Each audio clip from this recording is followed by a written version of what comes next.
Welcome to കുബിന math coach. അപ്പൊ ഞാൻ ഇന്ന് വന്നിരിക്കുന്നത് +1 ചാപ്റ്റർ ആയിട്ടാണ് വന്നിരിക്കുന്നത്. നിങ്ങളുടെ എല്ലാവരുടെയും എക്സാം സ്റ്റാർട്ട് ആവാറായല്ലോ. അപ്പൊ അതിനെ ബേസ് ചെയ്തിട്ടുള്ള ഒരു വീഡിയോ ആണ് ഞാൻ ഇവിടെ ചെയ്യുന്നത്. അപ്പൊ നമുക്ക് അധികം സമയം കളയേണ്ട, നേരെ ചാപ്റ്ററിലേക്ക് പോകാം കേട്ടോ. അപ്പൊ എന്താണ് സെറ്റ്? സെറ്റ് എന്ന് പറഞ്ഞു കഴിഞ്ഞാൽ it is a collection. Okay, ഒരു കളക്ഷൻ ഓഫ്, ഇപ്പൊ ഞാൻ പറയാണ് months in a year, okay, അല്ലെങ്കിൽ നമ്മുടെ ഡേയ്സ് ഇൻ എ വീക്ക്, അല്ലെങ്കിൽ സെറ്റ് ഓഫ് നാച്ചുറൽ നമ്പേഴ്സ്, അല്ലെങ്കിൽ collection of books written by Chetan Bhagat എന്നൊക്കെ പറയുമ്പോൾ അതിനെയൊക്കെ വിളിക്കുന്ന പേരാണ് സെറ്റ് എന്ന് പറഞ്ഞു കഴിഞ്ഞാൽ. മനസ്സിലായോ? അപ്പൊ അത് എങ്ങനെയാണ് സെറ്റ് എന്നുള്ളത്, അതിന്റെ മാത്തമാറ്റിക്കൽ റെപ്രസെന്റേഷൻ എങ്ങനെയാണ് എന്നുള്ളതൊക്കെ കൂടുതൽ നമുക്ക് നോക്കാം. അപ്പൊ ഈ സെറ്റ് എന്ന് പറയുമ്പോൾ നമ്മൾ എപ്പോഴും എഴുതുന്നത്, ഇപ്പൊ ഫോർ എക്സാമ്പിൾ എഴുതുന്നത് ഒരു ക്യാപിറ്റൽ ലെറ്ററിൽ എഴുതും, and that is equal to, എന്നിട്ട് എന്ത് ചെയ്യണം, ഒരു കേളി ബ്രേസസിൽ തുടങ്ങണം, ഒരു കേളി ബ്രേസസിൽ അവസാനിക്കണം. ഓക്കെ, അപ്പൊ സെറ്റ് എപ്പോഴും റെപ്രസെന്റ് ചെയ്യുന്നത് ഒരു ക്യാപിറ്റൽ ലെറ്റർ എ അല്ലെങ്കിൽ ക്യാപിറ്റൽ ലെറ്റർ ബി എന്താണോ അതെന്ന് വെച്ചാൽ ഇസ് ഈക്വൽ ടു, എന്നിട്ട് അത് എഴുതേണ്ടത് എന്തിലാണ്, കേളി ബ്രേസസിലാണ്. അതായത് ഓപ്പൺ തുടങ്ങുക പിന്നെ ക്ലോസ് ചെയ്യുക. അപ്പൊ ഇങ്ങനെ വരുമ്പോഴാണ് ഒരു സെറ്റിന്റെ റെപ്രസെന്റേഷൻ കംപ്ലീറ്റ് ആവുകയുള്ളൂ. അപ്പോ ഈ സെറ്റും കാര്യങ്ങളും ഒക്കെ പറയുന്നതിന് മുമ്പ് നിങ്ങൾ ചെറുപ്പത്തിലേ മുതൽ പഠിക്കുന്ന ഒരു കാര്യമാണ്. കണ്ടോ, ഈ n എന്ന് പറഞ്ഞാൽ എന്താണെന്നറിയാവോ? n എന്ന് പറഞ്ഞു കഴിഞ്ഞാൽ നാച്ചുറൽ നമ്പേഴ്സ് എന്ന അർത്ഥം. ഓക്കെ, നാച്ചുറൽ നമ്പേഴ്സ് എന്ന് പറഞ്ഞാൽ എന്താ? മിക്കവർക്കും കൺഫ്യൂഷൻ ആണ്. നാച്ചുറൽ നമ്പേഴ്സ് എന്ന് പറഞ്ഞാൽ ഏത് നമ്പേഴ്സ് ആണ്? നാച്ചുറൽ നമ്പേഴ്സ് എന്ന് പറഞ്ഞു കഴിഞ്ഞാൽ 1, 2, 3 അങ്ങനെ പോയിട്ട് ഇൻഫിനിറ്റി വരെ പോകും. മനസ്സിലായോ? നാച്ചുറൽ നമ്പർ എന്ന് പറഞ്ഞാൽ 1, 2, 3 അങ്ങനെ പോയിട്ട് ഇൻഫിനിറ്റി വരെയും പോകും. പിന്നെ അടുത്തതാണ് ഹോൾ നമ്പേഴ്സ്. ഹോൾ നമ്പേഴ്സ് എന്ന് പറഞ്ഞാൽ എന്താണെന്ന് അറിയാവോ? ഹോൾ നമ്പേഴ്സിനെ റെപ്രസെന്റ് ചെയ്യുന്നത് എപ്പോഴും നമ്മൾ W ആയിട്ടാണ് കേട്ടോ. അപ്പൊ ആ ഹോൾ നമ്പേഴ്സ് എന്ന് പറഞ്ഞാൽ, ഹോൾ എന്ന് പറയുമ്പോൾ ഹോൾ നമ്പേഴ്സ് എന്ന് പറയുമ്പോൾ നമ്മുടെ സ്റ്റാർട്ട് ചെയ്യുന്നത് 0 മുതലാണ്. 0, 1, 2, 3 അങ്ങനെ ഇൻഫിനിറ്റി വരെ. അപ്പൊ നാച്ചുറൽ നമ്പേഴ്സ് എന്ന് പറഞ്ഞാൽ 1 മുതൽ സ്റ്റാർട്ട് ചെയ്യും. ഹോൾ നമ്പേഴ്സ് എന്ന് പറഞ്ഞു കഴിഞ്ഞാൽ 0 മുതൽ സ്റ്റാർട്ട് ചെയ്യും. അപ്പൊ ഹോൾ നമ്പേഴ്സും ആയി. ഇനി അടുത്തത് നമുക്ക് പഠിക്കാനുള്ളത് ഇന്റിജേഴ്സ്. I എന്ന് പറഞ്ഞാൽ ഇന്റിജേഴ്സ്. I അല്ലെങ്കിൽ അതിനെ റെപ്രസെന്റ് ചെയ്യുന്നത് Z വെച്ചിട്ടാണ് കേട്ടോ. അപ്പൊ രണ്ട് രീതിയിലും നമുക്ക് പറയാം. അപ്പൊ Z മെയിൻ കോമൺ ആയിട്ട് യൂസ് ചെയ്യുന്ന ഇന്റിജേഴ്സ്. ഇന്റിജേഴ്സ് എന്ന് പറഞ്ഞിട്ടുണ്ടെങ്കിൽ നെഗറ്റീവ് നമ്പേഴ്സും വരും, പോസിറ്റീവ് നമ്പേഴ്സും വരും, സീറോയും വരും. ഓക്കെ, പക്ഷെ ഡെസിമൽ പോയിന്റ് വെച്ചിട്ട് വരുന്നത്, അപ്പൊ 1.25 എന്ന് പറഞ്ഞാൽ അത് ഇന്റിജർ അല്ല, അതൊരു ഡെസിമൽ നമ്പർ ആയിട്ട് മാറും. ഓക്കെ, നമ്മൾ ഇന്റിജേഴ്സ് എന്ന് പറഞ്ഞു കഴിഞ്ഞാൽ കണ്ടോ, -1, -2, -3, 0, 1, 2, 3 അങ്ങനെ പോകും. അപ്പൊ എന്താണ്, നെഗറ്റീവ് ഇൻഫിനിറ്റി മുതൽ 0യും പിന്നെ പോസിറ്റീവ് ഇൻഫിനിറ്റി വരെ. അപ്പൊ ഇതൊക്കെ എക്സാമ്പിൾ ആയിട്ട് ഞാൻ എഴുതിയേക്കണേ കേട്ടോ. അപ്പൊ നെഗറ്റീവ് ഇൻഫിനിറ്റി മുതൽ പോസിറ്റീവ് ഇൻഫിനിറ്റി വരെയാണ് നമ്മളുടെ എന്തെന്ന് പറയുന്നത്, ഇന്റിജർ എന്ന് പറയുന്നത്. ക്ലിയർ ആയോ? അതായത് നമ്പർ, ഹോൾ ആയിട്ടുള്ള നമ്പർ ആയിരിക്കും, ഡെസിമൽ നമ്പേഴ്സ് ഒന്നും വരത്തില്ല അതിൽ. അപ്പൊ ഇന്റിജേഴ്സ് അതാണ്. ഇനി റിയൽ നമ്പേഴ്സ്. റിയൽ നമ്പേഴ്സ് എന്ന് പറഞ്ഞു കഴിഞ്ഞാൽ റെപ്രസെന്റ് ചെയ്യുന്നത് ക്യാപിറ്റൽ R വെച്ചിട്ടാണ്. എന്ന് പറഞ്ഞു കഴിഞ്ഞാൽ വേറെ ഒന്നുമില്ല, എല്ലാ നമ്പേഴ്സും എന്ന് പറഞ്ഞാൽ നാച്ചുറൽ നമ്പേഴ്സ് ആവാം, ഹോൾ നമ്പേഴ്സ് ആവാം, ഇന്റിജേഴ്സ് ആവാം, ഇന്റിജേഴ്സ് ആവാം, എന്താ പറയാ, റാഷണൽ നമ്പേഴ്സ് ആവാം. പക്ഷേ അതിൽ വരാൻ പറ്റാത്തത് ഇമാജിനറി നമ്പേഴ്സ് എന്ന് പറഞ്ഞൊരു സംഭവമുണ്ട്. ഇമാജിനറി നമ്പേഴ്സ് എന്ന് പറഞ്ഞു കഴിഞ്ഞാൽ നിങ്ങൾക്ക് പഠിച്ചു കാണുമായിരിക്കും, കോംപ്ലക്സ് നമ്പേഴ്സ് എന്ന് പറഞ്ഞ ഒരു ചാപ്റ്ററിൽ പഠിച്ചു കാണുമായിരിക്കും. Root of a negative number ഇങ്ങനെയൊക്കെ വരത്തില്ല, റൂട്ട് ഓഫ് -2, അതൊക്കെയാണ് ഇമാജിനറി നമ്പേഴ്സ്. ആ നമ്പേഴ്സ് ഒഴികെ ബാക്കി എല്ലാ നമ്പേഴ്സിന്റെയും കളക്ഷനെ വിളിക്കുന്ന പേരാണ് റിയൽ നമ്പേഴ്സ്. ഓക്കെ, അപ്പൊ ഇത്രയും കാര്യങ്ങൾ നിങ്ങളൊന്ന് അറിഞ്ഞിരിക്കണം. എന്നിട്ട് ഞാൻ സെറ്റിന്റെ മെയിനിലേക്ക് പോകും. കാരണം എന്താന്ന് വെച്ചാൽ നമ്മൾ ഈ സെറ്റില് natural numbers, real numbers, integers എന്നെല്ലാം കേൾക്കും. അപ്പൊ ആ സമയത്ത് നിങ്ങൾക്ക് ഒരു കൺഫ്യൂഷൻ വരരുത്. അതുകൊണ്ടാണ് ഞാൻ ഇതെന്താണ് എന്ന് ആദ്യമേ തന്നെ പറഞ്ഞു തന്നത്. അപ്പൊ നമ്മുടെ ഈ സെറ്റിനെ കുറിച്ച് നമ്മൾ പറഞ്ഞല്ലോ. ഈ സെറ്റ് നമുക്ക് 2 തരത്തിൽ റെപ്രസെന്റ് ചെയ്യാം മാത്സിൽ. ഓക്കെ, ആ 2 തരം എന്താന്ന് വെച്ചാൽ 2 മെത്തേഡാണത്. ഒരെണ്ണം റോസ്റ്റർ മെത്തേഡ്, രണ്ടാമത്തെ മെത്തേഡാണ് set builder method. Okay, set builder method. അപ്പോ ഇതിനി പറയുന്നതിന് മുമ്പ് സെറ്റിന്റെ ഒരു കാര്യം കൂടി ഞാൻ നിങ്ങളോട് പറയട്ടെ. ഇപ്പൊ ഞാൻ പറഞ്ഞു set A is equal to നമ്മൾ കേളി ബ്രേസസിൽ ഇടണം എന്ന് പറഞ്ഞു അല്ലെ. അപ്പൊ കേളി ബ്രേസസിൽ ഞാൻ ഇടുകയാണ് കേട്ടോ, AE ഇട്ടു. ഓക്കെ, AE എന്ന് പറഞ്ഞിട്ടു. അപ്പൊ ഈ പറയുന്ന A ഇല്ലേ, A ഇൻഡിവിജ്വൽ ആയിട്ട് കിടക്കുന്ന A, ഈ A, E ഇവരെ വിളിക്കുന്ന പേരാണ് എലമെന്റ്സ്, അല്ലെങ്കിൽ അതിനെ വിളിക്കുന്ന പേരാണ് മെമ്പർ. അതിനെ എലമെന്റിനെ കാണിക്കുന്നത് ഇങ്ങനെയാണ്, കണ്ടോ? ഈ പോലെ ഇരിക്കും. മനസ്സിലായോ? അപ്പൊ ഇതാണ് എലമെന്റ്. അതായത് ഇവിടെ നമ്മൾ സെറ്റിൽ എങ്ങനെ അതിനെ തന്നിരിക്കണോ അതുപോലെ തന്നെ എടുത്തെഴുതുന്നതിനാണ് എലമെന്റ് എന്ന് പറയുന്നത്. അപ്പൊ ഇതിനെ നമ്മൾ റെപ്രസെന്റ് ചെയ്യണത് എങ്ങനെയാണെന്നറിയോ? A element of A. മനസ്സിലായോ? A element of A. Curly braces ഒന്നും വേണ്ട, ചുമ്മാ എലമെന്റ് ഓരോന്നും ഇങ്ങനെ എടുത്തെഴുതാം. ഈ എലമെന്റ് ഓഫ് ഇ. മനസ്സിലായോ? എ എലമെന്റ് ഓഫ് എ, ഈ എലമെന്റ് ഓഫ് എ. അപ്പോ ഇനി ഞാൻ വേറൊരു കാര്യം കൂടി പറയട്ടെ. അതില് ഇപ്പോ ഇവിടെ വന്നിരിക്കുന്ന എയില് ഞാൻ ഇങ്ങനെയാണ് എഴുതിയിരിക്കുന്നത്, നോക്കിക്കോളൂ കേട്ടോ. AB3 ഇങ്ങനെയാണെന്ന് വിചാരിക്കാം. അപ്പൊ ഇതിന്റെ എലമെന്റ്സ് ചോദിക്കുകയാണെങ്കിൽ എങ്ങനെ എഴുതണ്ടേന്ന് അറിയാവോ? A element of A. കണ്ടോ? എ അതുപോലെ അവിടെ എന്ത് കൊടുത്തിരിക്കണം അതുപോലെ എടുത്തെഴുതാം. ഇനി എന്ത് പറയാം? B element of A. മനസ്സിലായോ? ഇനി ഏത് എലമെന്റാ? ഇവിടെ കണ്ടോ 3 കണ്ടോ? 3 തന്നിരിക്കുന്നത് എങ്ങനെയാ? കേർലി ബ്രേസസിലാണ് അല്ലെ? അപ്പൊ ആ കേർലി ബ്രേസസിൽ തന്നെ 3 ഇട്ടാലാണ് എലമെന്റ് ഓഫ് എ ആവണേ. മനസ്സിലായോ? കേർലി ബ്രേസസിൽ തന്നെ 3 ഇട്ടാൽ എലമെന്റ് ഓഫ് എ, പിന്നെ 2 എലമെന്റ് ഓഫ് എ. അപ്പൊ ഇവിടെ എങ്ങനെ തന്നിരിക്കണോ അതുപോലെ തന്നെ നമ്മൾ എടുത്തെഴുതുന്നത് ഞാൻ വിളിക്കുന്ന പേരാണ് എലമെന്റ്. മനസ്സിലായോ? അപ്പൊ ഇതൊക്കെയാണ് ഇതിന്റെ എലമെന്റ്സ് വരുന്നത്. അപ്പൊ ഇനി മുതൽ ഞാൻ ഇതിന്റെ അകത്ത് വരണതിന് ഞാൻ ഇനി വേറെ ഒന്നും പറയത്തില്ല, ഞാൻ എലമെന്റ് എന്ന് പറയണം. അപ്പൊ നിങ്ങൾ ആലോചിച്ചോളണം അതിന്റെ ഉള്ളിൽ വരുന്ന സംഭവത്തിനെയാണ് എലമെന്റ് എന്ന് ഞാൻ പറയുന്നതെന്ന്. ഓക്കെ, അപ്പൊ ഇനി നമ്മുടെ മെത്തേഡിലേക്ക് പോവാം. അപ്പൊ റോസ്റ്റർ മെത്തേഡും ഉണ്ട്, സെറ്റ് ബിൽഡറും അല്ലെ. അപ്പൊ ഞാനിപ്പോ നിങ്ങളോട് പറയാണ്, ഒരു സെറ്റിന് എഴുതാൻ വേണ്ടി പോവാണ് കേട്ടോ. ഞാൻ പറയാണ് എ എന്ന് പറഞ്ഞു കഴിഞ്ഞാൽ set of days of a week. Set of days of a week. അതിന് ഞാൻ നിങ്ങളോട് പറയാണ് ഇത് റോസ്റ്റർ മെത്തേഡിലും സെറ്റ് ബിൽഡർ ഫോമിലും എഴുതാൻ പറയാണ്. അപ്പൊ എങ്ങനെ എഴുതാം? റോസ്റ്റർ മെത്തേഡിൽ എഴുതുമ്പോ എല്ലാ എലമെന്റ്സിനെയും സ്പെസിഫൈ ചെയ്ത് എഴുതണം. അപ്പൊ എന്താ എഴുതാം? Set of days of a week, ആഴ്ചയിലെ ദിവസങ്ങൾ. അപ്പൊ ഏതാണ്? Sunday, Monday, Tuesday, Wednesday, Thursday, Friday, Saturday അല്ലെ? അപ്പൊ അതെല്ലാം ഇവിടെ എഴുതണം. Sunday, Monday, Tuesday, Wednesday, Thursday, Friday, Saturday. എന്നിട്ട് എന്ത് ചെയ്യണം? കേർലി ബ്രേസസിൽ അത് ക്ലോസും ചെയ്യണം. അപ്പൊ ഇങ്ങനെയാണ് റോസ്റ്റർ മെത്തേഡിൽ എഴുതേണ്ടത്. ഇനി സെറ്റ് ബിൽഡർ ഫോമിലാണ് അത് എഴുതേണ്ടത്. എങ്ങനെ എഴുതണം എന്നറിയോ? A is equal to curly braces. എന്നിട്ട് എഴുതാം എക്സ് സച്ച് ദാറ്റ് എന്ന് പറഞ്ഞാൽ 2 ഡോട്ട് ഇട്ടാൽ അതിന്റെ അർത്ഥം സച്ച് ദാറ്റ് എന്നാണ് കേട്ടോ. അപ്പൊ എങ്ങനെ വായിക്കണേ? X such that. എന്നിട്ട് എന്ത് എഴുതണം? ഇവിടെ എന്ത് തന്നേക്കണോ അത് അങ്ങോട്ട് എടുത്തെഴുതാം. X is a set of days of the week. Set of days of the week.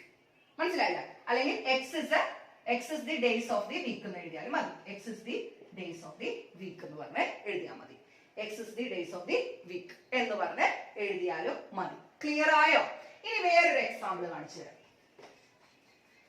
വേറൊരു example തരണേണ്. A is equal to 1, 2, 3, 4 up to infinity. അല്ലെങ്കിൽ A is equal to 1, 2, 3, 4 എന്നാണ് തന്നേക്കുന്നത് വിചാരിക്കുക. അപ്പൊ A is equal to 1, 2, 3, 4 അത് roster മെത്തേഡിൽ എഴുതുമ്പോൾ correct ആയിട്ട് നമുക്ക് തന്നിട്ടുണ്ട് അല്ലെ? എലമെന്റ്സ് എഴുതി തന്നിട്ടുണ്ടല്ലോ. അപ്പൊ അത് തന്നെയാണ് റോസ്റ്റർ മെത്തേഡ്. എല്ലാ എലമെന്റ്സിനെ അങ്ങോട്ട് എടുത്ത് എഴുതിയാൽ മതി. മനസ്സിലായോ? ഇനി സെറ്റ് ബിൽഡർ ഫോമിലോട്ട് എഴുതണമെങ്കിൽ എങ്ങനെ എഴുതണം? A is equal to എന്ത് എഴുതണം? X such that. എന്ത് എഴുതണം? എക്സിന്റെ വാല്യൂ അല്ലേ? എക്സ് എന്താണത്? 1, 2, 3, 4 അല്ലേ വരുന്നത്. അപ്പൊ എങ്ങനെ എഴുതാം? എക്സ് ഇസ് എന്ത് എഴുതാം? എക്സിന്റെ വാല്യൂ എവിടെ നിന്ന് എവിടെ വരെ വരുന്നത്? X is A element of n. Natural number അല്ലേ? എക്സ് നാച്ചുറൽ നമ്പർ ആണ് അല്ലെ? പിന്നെ എന്താ എഴുതാൻ പറ്റണത്? എക്സിന്റെ വാല്യൂ എന്തിലാണ് എടുക്കണത്? എക്സ് 1ന്റെ 4ന്റെ ഇടയിലാണ്. കണ്ടോ? 1ന്റെ 4ന്റെ ഇടയിലാണ്. അപ്പൊ ഇങ്ങനെ എഴുതിയാൽ പോരെ? അപ്പൊ 1 less than or equal to X less than or equal to 4 എന്ന് പറഞ്ഞു കഴിഞ്ഞാൽ എക്സിന്റെ വാല്യൂ 1നും 4ന്റെയും ഇടയിലാണ്. 1ഉം 4ഉം ഇൻക്ലൂഡഡ് ആണ്. അതുകൊണ്ടാണ് നമ്മൾ ഈക്വൽ ടു കൂടെ ഇട്ടുകൊടുത്തിരിക്കുന്നത്. മനസ്സിലായല്ലോ? അപ്പൊ നമുക്കൊരു കാര്യം ചെയ്യാം. നിങ്ങൾക്ക് മനസ്സിലായിട്ടുണ്ടെങ്കിൽ ഈ 2 ക്വസ്റ്റ്യൻ ഒന്ന് സ്വന്തമായിട്ട് ചെയ്ത് നോക്കി. അപ്പൊ ഞാനൊന്ന് ഇവിടെ എഴുതാം. നിങ്ങൾ നോക്കുക കേട്ടോ, തനിയെ ചെയ്യാൻ പറ്റുമോന്ന് നോക്കി. E is equal to set of letters of the word better. അപ്പൊ ഇതാണ് നമുക്ക് എഴുതാൻ പോകുന്നത്. അത് റോസ്റ്റർ മെത്തേഡിലും എഴുതണം, നമ്മുടെ സെറ്റ് ബിൽഡർ ഫോമിലും എഴുതണം. ഓക്കെ, അപ്പൊ നമ്മുടെ റോസ്റ്റർ മെത്തേഡിലാണെങ്കിൽ എങ്ങനെ എഴുതണം ഞാൻ പറഞ്ഞേ? ആദ്യം തന്നെ എലമെന്റ്സ് എല്ലാം സ്പെസിഫൈ ചെയ്യണം അല്ലെ? അപ്പൊ എന്താണ് ഇവിടെ റോസ്റ്റർ മെത്തേഡിൽ എഴുതാണ്? അപ്പൊ എന്താണ്? E is equal to curly braces അല്ലെ? Set of letter of the word better അല്ലെ, ബെറ്റർ ആ വരുന്നത്. അപ്പൊ എല്ലാ ലെറ്റേഴ്സും എടുത്ത് എഴുതിയാ പോരെ. ബി എഴുതാ, ഇ എഴുതാ, ടി എഴുതാ അല്ലെ. ഈ ഒരു പ്രാവശ്യമുണ്ട്, ടി 2 പ്രാവശ്യമുണ്ട്. 2 പ്രാവശ്യം റിപ്പീറ്റേഷൻ വന്നു കഴിഞ്ഞാൽ നമ്മൾ ആകെ ഒരു പ്രാവശ്യം എഴുതിയാൽ മതി കേട്ടോ. അപ്പൊ ടി എഴുതി, ഈ ഒരു പ്രാവശ്യം എഴുതിയോണ്ട് ഇനി എഴുതണ്ട, പിന്നെ ഉള്ളത് 6 and close the curly braces. അപ്പൊ ഇങ്ങനെയാണ് നമ്മൾ റോസ്റ്റർ മെത്തേഡിൽ എഴുതേണ്ടത്. ഇനി നമുക്ക് എന്തിനാ എഴുതണ്ടേ? നമുക്ക് ഇനി അടുത്തത് എഴുതേണ്ടത് നമ്മുടെ സെറ്റ് ബിൽഡർ ഫോമിലാണ് അല്ലെ. സെറ്റ് ബിൽഡർ ഫോമിൽ നിങ്ങൾക്ക് എല്ലാവർക്കും അറിയാലോ എങ്ങനെയാണ്. എക്സ് സച്ച് ദാറ്റ് എന്ത് എഴുതണം? X is the letter of the word better. Letter of the word better ഇങ്ങനെ അങ്ങോട്ട് എഴുതി കൊടുത്താൽ മതി, വേറെ പ്രത്യേകിച്ച് ഒന്നും ചെയ്യാനില്ല. മനസ്സിലായോ? സെന്റൻസ് പോലെ തന്നെ എഴുതുന്നതിനാണ് സെറ്റ് ബിൽഡർ ഫോം എന്ന് പറയുന്നത്. അപ്പൊ അത് ഓക്കെ ആണല്ലോ അല്ലെ. ഇനി അടുത്ത ക്വസ്റ്റ്യൻ നോക്കിയേ. Set of positive even integer. അപ്പൊ എങ്ങനെ എഴുതാം? നമുക്ക് A is equal to set of positive even integer. Positive ആണ് ഈവൺ ഇന്റിജർ. ഈവൺ നമ്പേഴ്സ് എന്ന് പറഞ്ഞാൽ എന്താ? 2, 4, 6, 8 അങ്ങനെ പോകുന്നതല്ലേ. പക്ഷെ എവിടം വരെ ഉണ്ടെന്ന് നമ്മളോട് പറഞ്ഞിട്ടുണ്ടോ? ഇല്ല. അപ്പൊ നമ്മൾ എന്ത് ചെയ്യണം? അത് ഇൻഫിനിറ്റി വരെയാണെന്ന് നമ്മൾ വിചാരിക്കും. അപ്പൊ എങ്ങനെ വരും? 2, 4, 6, 8 up to infinity. ക്ലിയർ ആയോ? ഇതാണ് set of positive even integers. അപ്പൊ ഇത് കാണുമ്പോൾ തന്നെ നമുക്ക് മനസ്സിലാവുമല്ലോ. ഇനി അടുത്തത് സെറ്റ് ബിൽഡർ ഫോമിൽ എഴുതുമ്പോൾ എങ്ങനെ എഴുതണം? X such that X is A positive even number. X is A positive even number അല്ലെ. അങ്ങനെ എഴുതിയാ പോരെ. അപ്പൊ എന്തായി? X is A positive even number. വേണമെന്നുണ്ടെങ്കിൽ നമുക്ക് എഴുതാം എന്ത്? X element of natural number എന്ന് കൊടുക്കാം. വേണമെന്നുണ്ടെങ്കിൽ X element of natural number, കാരണം ഇതെല്ലാം നാച്ചുറൽ നമ്പർ ആണല്ലോ. അപ്പൊ ഇങ്ങനെ എഴുതി കഴിഞ്ഞാൽ നമ്മുടെ ആൻസർ പെർഫെക്റ്റ് ആയി. അപ്പൊ ഇതെല്ലാവർക്കും ക്ലിയർ ആയില്ലേ? അപ്പൊ നമുക്കിനി അടുത്ത ടോപ്പിക്കിലേക്ക് പോകാം. ഓക്കെ, അപ്പൊ ഇനി നമുക്ക് അടുത്ത ടോപ്പിക്കിലേക്ക് വരാം. സബ്സെറ്റ്. ഓക്കെ, സബ്സെറ്റ് എന്ന് പറഞ്ഞു കഴിഞ്ഞാൽ വളരെ ഇമ്പോർട്ടന്റ് ആയിട്ടുള്ള കാര്യമാണ്. അത് നിങ്ങൾക്ക് മനസ്സിലാക്കി കഴിഞ്ഞു കഴിഞ്ഞാൽ സിമ്പിൾ ആയിട്ട് നമുക്ക് ചെയ്യാൻ വേണ്ടി പറ്റും. അപ്പൊ ഈ സബ്സെറ്റിനെ റെപ്രസെന്റ് ചെയ്യുന്നത് ഇങ്ങനെയാണ് കേട്ടോ. സി പോലത്തെ ഇത് വെച്ചിട്ടാണ് സബ്സെറ്റിനെ റെപ്രസെന്റ് ചെയ്യുന്നത്. എന്താണ് സബ്സെറ്റ് എന്നുള്ളത് ഞാനൊരു എക്സാമ്പിൾ വെച്ച് നിങ്ങൾക്ക് പറഞ്ഞുതരാം. നോക്കിക്കോളൂ കേട്ടോ. A is equal to 1, 2, 3, 4. B is equal to 1, 2, 3, 4, 5. ഇങ്ങനെയാന്ന് വിചാരിച്ചു. അപ്പൊ ഒന്ന് നോക്കിയേ, എലമെന്റ്സ് എന്ന് പറഞ്ഞാൽ എന്താ? ഇതിൽ വരുന്ന ഓരോ മെമ്പേഴ്സിനെയാണല്ലോ എലമെന്റ്സ് എന്ന് പറയണേ. അപ്പൊ നോക്കിയേ, എയിൽ 1 ഉണ്ട്, ബിയിൽ 1 ഉണ്ട്, എയിൽ 2 ഉണ്ട്, ബിയിൽ 2 ഉണ്ട്, 3 ഉണ്ട്, 3 ഉണ്ട്, 4 ഉണ്ട്, 4 ഉണ്ട് അല്ലെ. അപ്പൊ നോക്കി, എയിലുള്ള എല്ലാ എലമെന്റ്സും തന്നെ ബിയിലുണ്ട്. പക്ഷെ ബിയിൽ കുറച്ച് എക്സ്ട്രാ എലമെന്റ്സും കൂടെ വരുന്നുണ്ട് അല്ലെ. അപ്പൊ എനിക്ക് എന്ത് പറയാം? A is a subset of B. അല്ലെങ്കിൽ എങ്ങനെ വായിക്കണേ? A is a subset of B. മനസ്സിലായോ? A is a subset of B. പക്ഷേ ഇനി നോക്കിക്കോളൂ കേട്ടോ, ഞാൻ ഒരെണ്ണം കാണിച്ചു തരാം. സി എന്ന് പറഞ്ഞിട്ട് ഒരു സെറ്റ് കൂടി ഉണ്ട്. അത് വരുന്നത് 1, 2, 3, 7. 1, 2, 3, 7 എന്നാണ് വരണേന്ന് വിചാരിക്കുക. അപ്പൊ നോക്കി, സിയിലുള്ളത് ബിയിലുണ്ട്, ഇതിലും ബിയിലുണ്ട്, ഇതും ബിയിലുണ്ട്. പക്ഷെ നോക്കി, ഒരു 7 പറഞ്ഞത് ഒരു എക്സ്ട്രാ വന്നേക്കണത് കണ്ടോ? 7 വന്നത് ഒരു എക്സ്ട്രാ വന്നേക്കണത് കണ്ടോ? അപ്പൊ എനിക്ക് പറയാൻ പറ്റത്തില്ല സി സബ്സെറ്റ് ഓഫ് ബി എന്ന് പറയാൻ വേണ്ടി പറ്റത്തില്ല. കാരണം എന്താണ്? ഒരെണ്ണം സബ്സെറ്റ് ആവണമെങ്കിൽ അതിലുള്ള എല്ലാ എലമെന്റ്സും മെയിനില് കണ്ടിരിക്കണം. അങ്ങനെയാണെങ്കിലാണ് അതിനെ സബ്സെറ്റ് എന്ന് പറയുന്നത്. ക്ലിയർ ആയോ? ഇനി ഈ സബ്സെറ്റിന് കുറച്ച് പ്രത്യേകതകളുണ്ട്. അതായത് ഇപ്പൊ നോക്കിക്കോളൂ കേട്ടോ, നമ്മള് ഇപ്പൊ A is equal to 1, 2, 3. Okay, അപ്പൊ ഇതിന്റെ സബ്സെറ്റുകൾ എഴുതാൻ വേണ്ടി പറയുകയാണെങ്കിൽ നിങ്ങൾ ഒന്നും നോക്കണ്ട. നമ്മുടെ ഓരോ എലമെന്റ്സിനെ എടുത്തിട്ട് അതിനെ കേളി ബ്രേസസിൽ എഴുതി കഴിഞ്ഞാൽ അത് സബ്സെറ്റ് ആവും. ഓക്കെ, ഓരോ എലമെന്റ്സിനെ എടുത്തിട്ട് കേളി ബ്രേസസിൽ ഇടാം. പക്ഷെ എല്ലാം കേളി ബ്രേസസിൽ വേണം. എലമെന്റ്സ് എഴുതുമ്പോൾ നമ്മൾ വെറുതെ ചുമ്മാ, ഇപ്പൊ ഇതിന്റെ എലമെന്റ്സ് ആണെങ്കിൽ നമ്മൾ എങ്ങനെ എഴുതണത്? ഇതിന്റെ എലമെന്റ്സ് എന്ന് പറഞ്ഞാൽ നമ്മളോട് ചോദിക്കുന്നത് 1, 2, 3 ഇങ്ങനെ എഴുതിയാൽ മതി. അല്ലെങ്കിൽ നമുക്ക് എഴുതാം 1 element of A, 2 element of A, അല്ലെങ്കിൽ 3 element of A എന്നാണ് നമ്മൾ എലമെന്റിന്റെ കാര്യത്തിൽ എഴുതുന്നത്. പക്ഷേ സബ്സെറ്റ് ആണെങ്കിൽ എങ്ങനെ എഴുതണ്ടേന്ന് അറിയാവോ? ഓരോ എലമെന്റിനെയും അല്ലെങ്കിൽ ഓരോന്ന് എടുത്ത് എഴുതണേനെയും ഒരു കേളി ബ്രേസസിൽ എൻക്ലോസ് ചെയ്തിട്ട് വേണം ഇടാനായിട്ട്. അപ്പൊ ഒന്ന് നോക്കിയേ, ഇവിടെ എഴുതുമ്പോൾ ഇതിന്റെ സബ്സെറ്റുകൾ എഴുതാൻ വേണ്ടി പറയുമ്പോൾ ഒരു കാര്യവും നിങ്ങൾ അറിഞ്ഞിരിക്കണം. നൾ സെറ്റ് എന്ന് പറഞ്ഞൊരു കോൺസെപ്റ്റ് ഉണ്ട്. നൾ സെറ്റ് എന്ന് പറഞ്ഞാൽ അങ്ങനെ ഒരു സെറ്റ് ഇല്ല, അതിലൊന്നും ഇല്ല, അതാണ്. അപ്പൊ ആ നൾ സെറ്റ് അത് റെപ്രസെന്റ് ചെയ്യണത് ഇങ്ങനെ 5 വെച്ചിട്ടാണ്. അപ്പൊ സബ്സെറ്റ് എഴുതാൻ പറയുമ്പോൾ എപ്പോഴും നൾ സെറ്റ് എഴുതണം. അത് കഴിഞ്ഞിട്ട് കോമ ഇട്ടിട്ട് നിങ്ങൾ ഓരോന്നിനെയും ഇൻഡിവിജ്വൽ ആയിട്ട് എടുത്തെഴുതാം. ഓരോ എലമെന്റും കണ്ടോ, ഓരോ എലമെന്റും ഇൻഡിവിജ്വൽ ആയിട്ട് ഇങ്ങനെ എടുത്തെഴുതി കഴിഞ്ഞാൽ ഇത് സബ്സെറ്റ് എന്ന് പറയും. വെറുതെ വണ്ണ് കേളി ബ്രേസസിൽ അല്ലാണ്ട് വണ്ണ് എഴുതി കഴിഞ്ഞാൽ അത് എലമെന്റ് ആണ്. അത് കേളി ബ്രേസസിൽ വരികയാണെങ്കിൽ അത് സബ്സെറ്റ് ആയി മാറും. 1 2 3 കണ്ടോ, ഓരോന്ന് ഇൻഡിവിജ്വൽ ആയിട്ട് എടുത്ത് എഴുതി. ഇനി എന്ത് എഴുതണം? രണ്ടെണ്ണം വെച്ചിട്ട് എഴുതണം. രണ്ടെണ്ണം വെച്ച് എഴുതുമ്പോൾ എന്താ 1, 2 2, 3 പിന്നെ എന്താ 1, 3 കണ്ടോ, രണ്ടെണ്ണം വെച്ചിട്ട് എല്ലാ കോമ്പിനേഷൻസും എഴുതിയല്ലോ. ഇനി എനിക്ക് എഴുതാൻ പറ്റണത് ഏതാ? ഇനി എഴുതാൻ പറ്റണത് എങ്ങനെയാ? മൂന്നെണ്ണം വെച്ചിട്ടുള്ളത് 1 2 3. മനസ്സിലായോ? അപ്പൊ ഇതിനെയാണ് സബ്സെറ്റ് എന്ന് പറയുന്നത്. സബ്സെറ്റ് എന്ന് പറഞ്ഞാൽ എന്താണ്? എലമെന്റ്സ് എന്ത് കാര്യം എഴുതി കഴിഞ്ഞാലും അത് കേളി ബ്രേസസിൽ ഇടണം. പിന്നെ നൾ സെറ്റ് എപ്പോഴും സബ്സെറ്റ് ആണ്. അപ്പൊ നൾ സെറ്റും കൂടെ എഴുതിക്കൊള്ളണം. അപ്പൊ ഇനി ഞാൻ വേറൊരു എക്സാമ്പിൾ കാണിച്ചു തരാം. A is equal to AB. ഇത് നിങ്ങൾ തന്നെ ഒന്ന് ചെയ്ത് നോക്കിയേ. അപ്പൊ ഇതിന്റെ സബ്സെറ്റ് ചോദിക്കുകയാണെങ്കിൽ എങ്ങനെ എഴുതണ്ടേ? സബ്സെറ്റ് ചോദിക്കുകയാണെങ്കിൽ എന്ത് എഴുതണം നോക്കിക്കേ. നൾ സെറ്റ് ആദ്യമേ തന്നെ അവിടെ എഴുതിക്കൊള്ളുക കേട്ടോ. എന്നിട്ട് എന്താ ഇൻഡിവിജ്വൽ ആയിട്ട് എടുത്ത് എഴുതാം. A B. അത് കഴിഞ്ഞിട്ട് എന്താ കോമ്പിനേഷൻ. കോമ്പിനേഷൻ എന്ന് പറഞ്ഞാൽ ഇവിടെ രണ്ടെണ്ണം ഉള്ളൂ. അപ്പൊ ആ രണ്ട് കോമ്പിനേഷൻ നമുക്ക് എഴുതാനുള്ളൂ. AB. ക്ലിയർ ആയോ? ഇതാണ് സബ്സെറ്റ്. ഓക്കെ ആണോ? എല്ലാവർക്കും ഓക്കെ ആയിട്ടുണ്ടാവുമല്ലോ. ഇനി കൺഫ്യൂഷൻ വരുന്ന ഒരു ക്വസ്റ്റ്യൻ ഉണ്ട് നമുക്കുണ്ട്.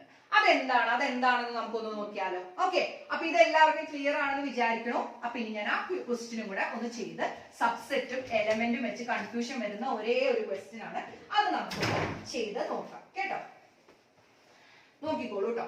A is equal to 1 2 3 4 5. Which of the following is correct എന്നാ ചോദിക്കണം. നമ്മുടെ NCERT-യിലുള്ള ക്വസ്റ്റ്യൻ ആണ് കേട്ടോ ഇത്. അപ്പൊ നോക്കിക്കോളൂ കേട്ടോ. Subset of A, one element of A,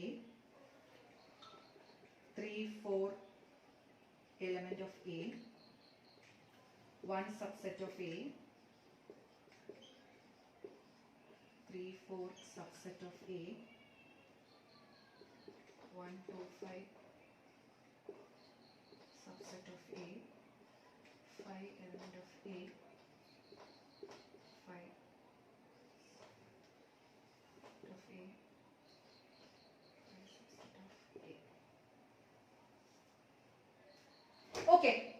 അപ്പൊ ഇതൊരു ഇമ്പോർട്ടന്റ് ആയിട്ടുള്ള ഒരു ക്വസ്റ്റ്യൻ ആണ് കേട്ടോ. ഇത് നോക്കിയേ. ഇത് പഠിച്ചു കഴിഞ്ഞാൽ സബ്സെറ്റും എലമെന്റ് നിങ്ങൾക്ക് മനസ്സിലായി എന്നാണ് അതിന്റെ അർത്ഥം. നോക്കിക്കേ, A എന്ന് പറഞ്ഞു കഴിഞ്ഞാൽ 1 2 3 4 5 എന്ന് പറഞ്ഞു കഴിഞ്ഞാൽ എലമെന്റ്സ് എന്ന് പറഞ്ഞാൽ 1 ഒരു എലമെന്റ് ആണ്, 2 ഒരു എലമെന്റ് ആണ്, 3ഉം 4ഉം കേളി ബ്രാക്കറ്റ് 3ഉം 4ഉം ഒരു എലമെന്റ് ആണ്, 5 വേറൊരു എലമെന്റ് ആണ്. ഓക്കെ, അപ്പൊ ഇനി നോക്കാം.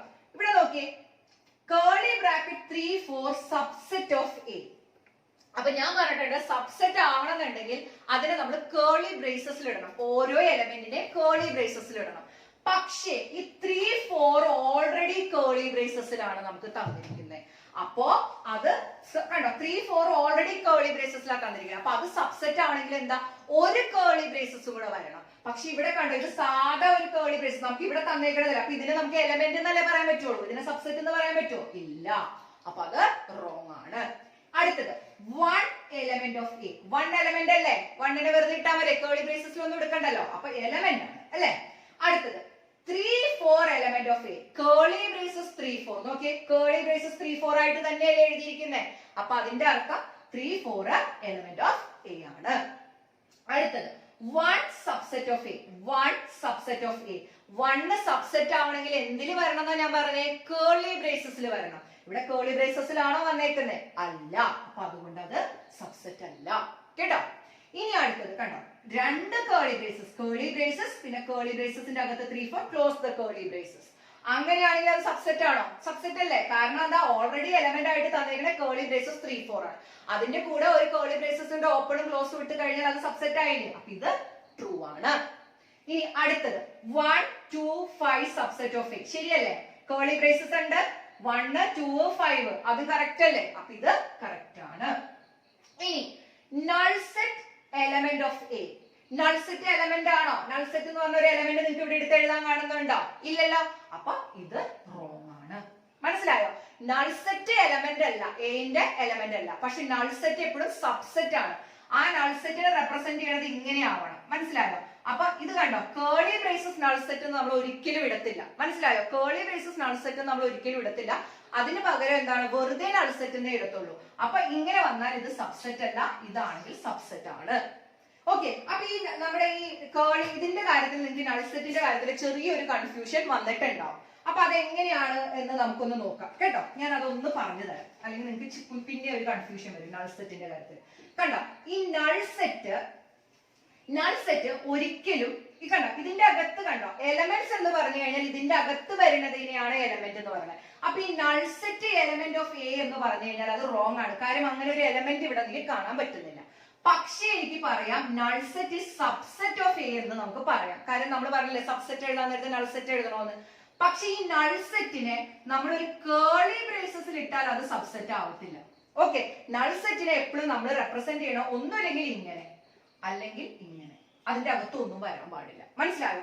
ഇങ്ങനെ ഇട്ടാൽ അത് സബ്സെറ്റ് ആവത്തില്ല. ഓക്കെ, അപ്പൊ ഈ 3 കാര്യങ്ങളും വളരെ ഇമ്പോർട്ടന്റ് ആയിട്ടുള്ളതാണ്. അപ്പൊ സബ്സെറ്റ് എല്ലാവർക്കും ക്ലിയർ ആയോ? ഓക്കെ, അപ്പൊ ഈ ഒരു ടോപ്പിക് ഇത്ര മാത്രം ഉള്ളൂ കേട്ടോ. അപ്പൊ ഇനി നമുക്ക് അടുത്ത ടോപ്പിക്കിലേക്ക് പോവാം. അപ്പൊ ഇനി അടുത്ത ടോപ്പിക്കാണ് കോംപ്ലിമെന്റ്. അപ്പൊ കോംപ്ലിമെന്റ് എന്താണ് എന്നുള്ളത് ഞാനൊരു പ്രോബ്ലം വെച്ചിട്ട് കാണിച്ചു തരാം കേട്ടോ. അപ്പൊ നാളെ നിങ്ങൾക്ക് കൂടുതൽ മനസ്സിലാവുന്നത്. നോക്കിയേ, ഇത് u is equal to 1 2 3 4 5 6 7 8, അതായത് യൂണിവേഴ്സൽ സെറ്റ്. ഞാൻ അതിൽ നിന്നാണ് ഇത് എടുത്തിരിക്കുന്നത് കേട്ടോ. അപ്പൊ a എന്ന് പറഞ്ഞു കഴിഞ്ഞാൽ 2 3 4 ആണ്. ഓക്കെ, അങ്ങനെയാണെങ്കിൽ എന്റെ കോംപ്ലിമെന്റ് ചോദിച്ചു കഴിഞ്ഞാൽ എന്ത് ചെയ്യണം എന്നറിയോ നിങ്ങൾ? ഈ എന്റെ എലമെന്റ്സ് എല്ലാം ഇതിൽ നിന്ന് അങ്ങോട്ട് വെട്ടുക. മനസ്സിലായോ? എന്റെ എലമെന്റ്സ് എന്താ? 2 3 4 2 3 4 വെട്ടിക്കളയുക. എന്നിട്ട് ബാക്കി യുയിൽ എന്ത് വരുന്നോ അതെടുത്ത് എഴുതിയാൽ മതി. അതാണ് കോംപ്ലിമെന്റ്. 1 5 6 7 8. മനസ്സിലായോ? യൂണിവേഴ്സൽ സെറ്റിൽ നിന്ന് എയിൽ വന്നിരിക്കുന്ന എലമെന്റ്സ് എല്ലാം കട്ട് ചെയ്ത് കളയാ. ബാക്കി യൂണിവേഴ്സൽ സെറ്റിൽ എന്ത് കിടക്കുന്നോ അതങ്ങനെ എടുത്തെഴുതുക. അതാണ് കോംപ്ലിമെന്റ്. ഇനി വേറൊരു എക്സാമ്പിൾ കാണിച്ചു തരാം. ഇപ്പൊ യൂണിവേഴ്സൽ സെറ്റ് ഞാൻ പറയുന്നത് ABCDEFG ആണെന്ന് വിചാരിക്കാം. ഞാൻ പറയുന്നത് A is equal to ADE. അപ്പോ A കോംപ്ലിമെന്റ് എന്താണ് എന്ന് ചോദിച്ചാൽ നിങ്ങൾ എന്താ ചെയ്യേണ്ടേ? എയിലുള്ള എല്ലാ എലമെന്റ്സും യൂണിവേഴ്സൽ സെറ്റിൽ നിന്ന് കട്ട് ചെയ്യുക. അപ്പൊ A കട്ട് ചെയ്തു, D കട്ട് ചെയ്തു, E കട്ട് ചെയ്തു. ബാക്കി എന്താ വരുന്നത്? BCFG. മനസ്സിലായോ? അപ്പൊ ഇതാണ് A കോംപ്ലിമെന്റ്. അപ്പൊ എന്താണ് കോംപ്ലിമെന്റ് എന്നുള്ളത് മനസ്സിലായില്ലേ? ഇനി നമുക്ക് കുറച്ച് പ്രോപ്പർട്ടീസിലേക്ക് പോവാം. അതിലൊരു പ്രോപ്പർട്ടിയാണ് D Morgan's law. D Morgan's law എന്താ പറയണെന്ന് വെച്ചാൽ A യൂണിയൻ B കോംപ്ലിമെന്റ്, എയും ബിന്റെയും കോംപ്ലിമെന്റ് എടുത്തു കഴിഞ്ഞാൽ നമുക്ക് കിട്ടുന്നത് എന്താണ്? A യൂണിയൻ B, അതായത് എയും ബിയും ഒരു സെറ്റ് ഉണ്ട്. ഓക്കെ, എന്നിട്ട് അതിന്റെ യൂണിയൻ എടുത്തിട്ട് അതിന്റെ കോംപ്ലിമെന്റ് എടുത്തു കഴിഞ്ഞാൽ നമുക്ക് കിട്ടുന്നത് A complement intersection B complement ആണെന്നാണ് പറയുന്നത്. രണ്ടാമത് പറയുന്നത് എന്താ? A ഇന്റർസെക്ഷൻ B, ഇന്റർസെക്ഷൻ എടുത്തിട്ട് അതിന്റെ കോംപ്ലിമെന്റ് എടുത്തു കഴിഞ്ഞാൽ അത് കിട്ടുന്നത് എന്തായിരിക്കും? A complement union B complement. അപ്പൊ ഇവിടെ നോക്കുക, ഇവിടെ യൂണിയൻ വന്നപ്പോ ഇവിടെ ഇന്റർസെക്ഷൻ വന്നു, ഇവിടെ ഇന്റർസെക്ഷൻ വന്നപ്പോ ഇവിടെ യൂണിയൻ വന്നു. എന്നിട്ട് സെപ്പറേറ്റ് ആയിട്ട് കോംപ്ലിമെന്റും ഇട്ടുകൊടുത്തു. അപ്പൊ ക്ലിയർ ആയോ? ഇതാണ് നമ്മുടെ കോംപ്ലിമെന്റിന്റെ ഇത്. അപ്പൊ നിങ്ങളോട് ചോദിക്കും പ്രൂവ് ഡി മോർഗൻസ് ലോ എന്ന് പറഞ്ഞിട്ട് നിങ്ങൾക്ക് കുറച്ച് വാല്യൂസ് തരും. എന്നിട്ട് അത് പ്രൂവ് ചെയ്യാനായിട്ട് നിങ്ങളോട് ചോദിക്കും. അതാണ് ഇതിൽ നിന്ന് നിങ്ങൾക്ക് ചോദിക്കാനുള്ള ഒരു ടൈപ്പ് ഓഫ് ക്വസ്റ്റ്യൻ. അപ്പോ ഇതൊന്ന് നോക്കി.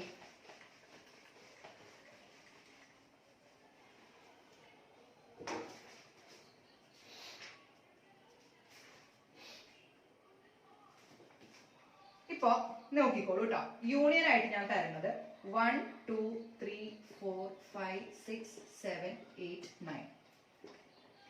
A ഞാൻ പറയുന്നത് 2 4 6 8. B തരുന്നത് 2 3 5 7. അതില് ഞാൻ പ്രൂവ് ചെയ്യാൻ പറയുന്നത് A union B complement is equal to A complement intersection B complement എന്ന് ഞാൻ പ്രൂവ് ചെയ്യണം. അപ്പൊ എന്ത് ചെയ്യണം? നമ്മൾ ഫസ്റ്റ് A യൂണിയൻ B എടുക്കാം. അപ്പൊ A യൂണിയൻ B എന്താണ്? നോക്കി, എയിലും ബിയിലുള്ള എല്ലാ എലമെന്റ്സ് എല്ലാം എടുത്ത് എഴുതണ്ടേ? അപ്പൊ നോക്കുക, 2 4 6 8. ഇവിടെ 2 ഓൾറെഡി ഉള്ളതുകൊണ്ട് നമ്മൾ ഇനി റിപ്പീറ്റേഷൻ എഴുതണ്ട. പിന്നെ എന്ത് എഴുതാം? 3 5 7. വേണമെന്നുണ്ടെങ്കിൽ നിങ്ങൾക്ക് ഓർഡറിൽ എഴുതാട്ടോ. അതായത് 2 3 4 5 6 7 8 എന്ന് പറഞ്ഞ് എഴുതാം. അപ്പൊ ഞാൻ ഇവിടെ കണ്ടതുപോലെ തന്നെ നിങ്ങൾക്ക് എഴുതി തന്നേ ഉള്ളൂ. ഇനി അടുത്തത് എന്താ? A union B complement. അപ്പൊ എന്താണ് എ യൂണിയൻ ബി കോംപ്ലിമെന്റ് എന്ന് പറഞ്ഞാൽ എ യൂണിയൻ ബിയിലുള്ളത് എന്ത് ചെയ്യണം? യൂണിവേഴ്സൽ സെറ്റിൽ നിന്ന് അങ്ങോട്ട് കട്ട് ചെയ്തിട്ട് ബാക്കി വരുന്ന യൂണിവേഴ്സൽ സെറ്റിലുള്ളത് എടുത്ത് എഴുതിയാൽ മതി. അപ്പൊ ഇവിടെ നോക്കിയേ, ഇവിടെ കണ്ടോ 2 4 6 8. അപ്പൊ അതൊക്കെ അങ്ങോട്ട് നമുക്ക് കട്ട് ചെയ്യാം അല്ലെ. 2 4 6 8 കട്ട് ചെയ്തു. പിന്നെ എന്താ? 3 5 7 3 5 7. അപ്പൊ ബാക്കി എനിക്ക് എന്താ ഉള്ളത്? ബാക്കി ഇവിടെ ഉള്ളത് എന്താണ്? 1 ഉം 9 ഉം. മനസ്സിലായോ? അപ്പൊ എ യൂണിയൻ ബി എനിക്ക് കിട്ടിയിരിക്കുന്നത് 1 ഉം 9 ഉം ആണ് കേട്ടോ. അപ്പൊ അത് ഞാൻ അവിടെ എഴുതി. ഞാൻ ഒന്നും കൂടെ എഴുതുവാണേ, ബിക്കോസ് നമുക്ക് ഇനി പ്രൂവ് ചെയ്യാനുണ്ടല്ലോ. 2 3 4 5 6 7 8 9. ഓക്കെ, അപ്പൊ ഇതാണ് ഇവിടത്തെ ചെയ്തത്. ഇനി ഇത് പ്രൂവ് ചെയ്യണ്ടേ? അപ്പൊ എന്താണ് ഫസ്റ്റ് ഇനി വേണ്ടത്? A complement intersection B complement. അപ്പൊ എ കോംപ്ലിമെന്റ് ഇന്റർസെക്ഷൻ ബി കോംപ്ലിമെന്റിന് ഫസ്റ്റ് എനിക്ക് വേണ്ടത് എ കോംപ്ലിമെന്റ് ആണ്. എ കോംപ്ലിമെന്റ് എന്ന് പറഞ്ഞാൽ എന്താ? എയിലുള്ളതെല്ലാം യൂണിയനിൽ നിന്ന് യൂണിവേഴ്സൽ സെറ്റിൽ നിന്ന് കട്ട് ചെയ്യുക. അപ്പൊ എന്താണ്? 2 4 6 8. അപ്പൊ എ കോംപ്ലിമെന്റ് എന്ത് വരും? 1 3 5 7 9. എ കോംപ്ലിമെന്റ് അതല്ലേ വരുന്നത്. ഇനി ബി കോംപ്ലിമെന്റ് എന്ന് പറഞ്ഞാൽ എന്താ? ബിയിലുള്ള എല്ലാ എലമെന്റ്സും യൂണിവേഴ്സൽ സെറ്റിൽ നിന്ന് കട്ട് ചെയ്തിട്ട് ബാക്കി വരുന്ന യൂണിവേഴ്സൽ സെറ്റിൽ അല്ലെ. അപ്പൊ 2 3 5 7 അല്ലെ. അപ്പൊ എന്താണ്? 2 3. അപ്പൊ ബാക്കി എന്തുണ്ട്? 1 4 6 8 9 അല്ലെ. ബാക്കി വരുന്നത് അതല്ലേ. ഇനി എന്താ ചോദിച്ചിരിക്കുന്നത്? A complement intersection B complement. അപ്പൊ എന്താ അർത്ഥം? എയിലും ബി, എ കോംപ്ലിമെന്റിലും ബി കോംപ്ലിമെന്റിലും കോമൺ ആയിട്ട് വരുന്നത് അല്ലെ. കോമൺ ആയിട്ട് വരുന്നത് ഏതാണ്? 1 കോമൺ ആയിട്ട് വരുന്നുണ്ട്. 3 ഇല്ല, 3 ഇല്ല. 5 ഉണ്ടോ? ഇല്ല. 9 ഉണ്ട് പിന്നെ അല്ലെ. അപ്പൊ ആൻസർ എന്താ? 1,9. കണ്ടോ? അപ്പൊ അത് തന്നെയല്ലേ എനിക്ക് കിട്ടിയത്. അപ്പൊ ഹെൻസ് എന്തെഴുതാം? A union B complement is equal to A complement intersection B complement is equal to 1,9. Clear ആയോ? അപ്പൊ ഇത്രയേ ഉള്ളൂ നമ്മുടെ കോംപ്ലിമെന്റ് ഓഫ് എ സെറ്റിലുള്ളത്. ഓക്കെ, അപ്പൊ ഇനി അടുത്ത ടോപ്പിക്കിലേക്ക് വരാം. That is operation of set. Operation of സെറ്റില് നമുക്ക് 3 കാര്യങ്ങൾ പഠിക്കാനുണ്ട്. ഫസ്റ്റ് വൺ ആണ് യൂണിയൻ ഓഫ് സെറ്റ്. യൂണിയൻ എന്ന് പറഞ്ഞു കഴിഞ്ഞാൽ നമ്മൾ സാധാരണ രീതിയിൽ ആലോചിച്ചത് യൂണിയൻ എന്ന് പറഞ്ഞു കഴിഞ്ഞാൽ എന്താ? എല്ലാവരുടെയും കൂടി ഒരു കൂട്ടായ്മയല്ലേ യൂണിയൻ എന്ന് പറഞ്ഞു കഴിഞ്ഞാൽ. അപ്പൊ സെറ്റിലെ യൂണിയൻ എന്ന് പറഞ്ഞു കഴിഞ്ഞാൽ ആ യൂണിയനെ നമ്മൾ എപ്പോഴും റെപ്രസെന്റ് ചെയ്യുന്നത് ഇങ്ങനെയാണ്, യു. ഓക്കെ, അപ്പൊ കണ്ടോ, നമ്മളിപ്പോ 2 സെറ്റിന്റെ യൂണിയൻ. അപ്പൊ ഇത് നോക്കിക്കോളൂ കേട്ടോ. എയും ബിയും എന്ന് പറഞ്ഞ സെറ്റ് ഉണ്ടെന്ന് വിചാരിക്കാം. അപ്പൊ ഇങ്ങനെ എഴുതി കഴിഞ്ഞാൽ അതിന്റെ അർത്ഥം എ യൂണിയൻ ബി എന്നാണ്. മനസ്സിലായോ? A union B. എയിലുള്ള എല്ലാ എലമെന്റ്സും ബിയിലുള്ള എല്ലാ എലമെന്റ്സും കൂടെ ചേരുമ്പോഴാണ് നമുക്ക് എ യൂണിയൻ ബി കിട്ടുന്നത്. മനസ്സിലായോ? അപ്പൊ ഫോർ എക്സാമ്പിൾ ഞാൻ പറയുകയാണ്, A is equal to 1 2 3 4. B is equal to 5 6 7 8 1. ഇങ്ങനെയാണെന്ന് വിചാരിക്കുക. അപ്പൊ ഞാൻ നിങ്ങളോട് പറയുകയാണ് എ യൂണിയൻ ബി കണ്ടുപിടിക്കാൻ പറയാണ്. അപ്പൊ എന്ത് ചെയ്യണം? സ്കേർലി ബ്രേസസിലാണല്ലോ സെറ്റ് ഇടേണ്ടത്. അപ്പൊ അത് ഇട്ടിട്ട് എയിലെയും ബിയിലെയും എല്ലാ എലമെന്റ്സും അങ്ങോട്ട് എടുത്തെഴുതാം. റിപ്പീറ്റേഷൻ വരികയാണെങ്കിൽ ഒരു പ്രാവശ്യം എടുത്താൽ മതി. റിപ്പീറ്റേഷൻ എന്നുകൊണ്ട് ഉദ്ദേശിക്കുന്നത് ഇപ്പൊ ഇവിടെ കണ്ടു, ഇവിടെയും 1 ഉണ്ട്, ഇവിടെയും 1 ഉണ്ട്. അപ്പൊ നമ്മൾ ആകെ ഒരു പ്രാവശ്യം എടുത്ത് എഴുതിയാൽ മതി. 2 പ്രാവശ്യം 1 1 എന്ന് പറഞ്ഞ് എഴുതണ്ട. ഓക്കെ, അപ്പൊ എന്തൊക്കെ എഴുതണം ഇവിടെ? 1 2 3 4 5 6 7 8. പിന്നെ വേണ്ടത് 1 അല്ലേ. ഈ 1 പിന്നെ റിപ്പീറ്റ് ചെയ്ത് എഴുതേണ്ട ആവശ്യമില്ല. അപ്പൊ എ യൂണിയൻ ബി എന്ന് പറഞ്ഞാൽ ഇതാണ്. എയിലെ ബിയിലെ എല്ലാ എലമെന്റ്സും എടുത്തെഴുതാം. റിപ്പീറ്റേഷൻ ഉണ്ടെങ്കിൽ അത് എടുത്ത് എഴുതേണ്ട ആവശ്യമില്ല. റിപ്പീറ്റേഷൻ ഉണ്ടെങ്കിൽ ഒരു പ്രാവശ്യം എടുത്ത് എഴുതിയാൽ മതി. 2 പ്രാവശ്യം അത് എഴുതേണ്ട ആവശ്യമില്ല. അപ്പൊ ഞാൻ ഒരു എക്സാമ്പിൾ കൂടെ കാണിച്ചു തരാം. യൂണിയൻ ക്ലിയർ ആയോ? ഒരു പ്രാവശ്യം കൂടി കാണിച്ചു തരാം, നോക്കിക്കോളൂ കേട്ടോ. A is equal to P Q R S T. B is equal to QRSMN. അപ്പൊ എ യൂണിയൻ ബി കണ്ടോ, ഇങ്ങനെ കണ്ടു കഴിഞ്ഞാൽ മനസ്സിലാക്കിക്കൊള്ളണം കേട്ടോ. എ യൂണിയൻ ബി ആണെന്ന് മനസ്സിലാക്കിക്കൊള്ളണം. എന്താണ് എ യൂണിയൻ ബി? നമുക്ക് എഴുതാം PQRST അല്ലെ. ഇവിടെ പിന്നെ വരുന്നത് Q ആണ്. Q റിപ്പീറ്റേഷൻ ആണ് അല്ലെ. R റിപ്പീറ്റേഷൻ ആണ്, S റിപ്പീറ്റേഷൻ ആണ്. പിന്നെ എഴുതേണ്ട ആവശ്യമില്ല. അപ്പൊ ബാക്കി എടുത്ത് എഴുതാം. ബാക്കി എന്താ? MN. Close the braces. Clear ആയോ? ഇതാണ് എ യൂണിയൻ ബി എന്ന് പറഞ്ഞു കഴിഞ്ഞാൽ. മനസ്സിലായോ? അപ്പൊ എ യൂണിയൻ ബി ക്ലിയർ അല്ലേ? ഇനി അടുത്തത് വരുന്നതാണ് എ ഇന്റർസെക്ഷൻ. ഓക്കെ, യൂണിയന്റെ കാര്യം പറഞ്ഞപ്പോ യൂണിയൻ എന്ന് പറഞ്ഞു കഴിഞ്ഞാൽ എല്ലാം കൂടി ചേർന്നത് കേട്ടോ. അപ്പൊ ഇന്റർസെക്ഷന്റെ ഇനി പറഞ്ഞുതരാം. ഇന്റർസെക്ഷൻ റെപ്രസെന്റ് ചെയ്യണത് ഇങ്ങനെയാണ്, അതായത് യു തിരിച്ചിടുക. അതാണ് ഇന്റർസെക്ഷൻ. അപ്പൊ കണ്ടോ, നിങ്ങൾ കണ്ടോ നോക്കി. എ ഇങ്ങനെ കണ്ടു കഴിഞ്ഞാൽ അതിന്റെ അർത്ഥം എന്താണ്? എ ഇന്റർസെക്ഷൻ ബി എന്നാണ് അതിന്റെ അർത്ഥം. എ ഇന്റർസെക്ഷൻ ബി എന്ന് പറഞ്ഞാൽ പ്രത്യേകിച്ച് ഒന്നുമില്ല, എയിലും ബിയിലും കോമൺ ആയിട്ട് വരുന്നതാണ് എ ഇന്റർസെക്ഷൻ ബി. അത് ഞാൻ എക്സാമ്പിൾ കാണിച്ചു തരാം.